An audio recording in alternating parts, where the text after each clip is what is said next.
गेली अनेक वर्ष संघर्षामध्ये आणि दाट जंगलामध्ये घालवणारे माजी नक्षलवादी त्यांच्याकरता एक उपक्रम राबवण्यात आला महाराष्ट्र पोलिसांच्या पुढाकाराने।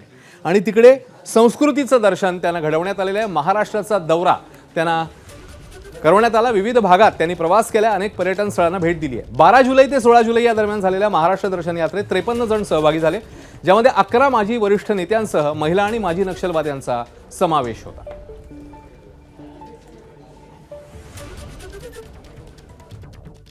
अलीकडे जे माओवादी मोठ्या प्रमाणात आत्मसमर्पित झाले त्याच्यापैकी बरेच जण माड क्षेत्रात काम करत होते, जे 25-25, 30-30 वर्ष त्या क्षेत्रात राहिले होते। त्यांना बाहेरच्या विश्वाचं काहीही अनुभव नव्हता। काही लोकांनी तर इलेक्ट्रिसिटीसुद्धा ऑपरेट केली नव्हती। तर त्यांच्याकडूनच अशी मागणी आली आणि हे विश्व पाहिल्यानंतर त्यांना निश्चित लक्षात येईल की बाबा आपण वाट चुकलो होतो आणि आपण आता योग्य वाटेवर आलेलो आहे।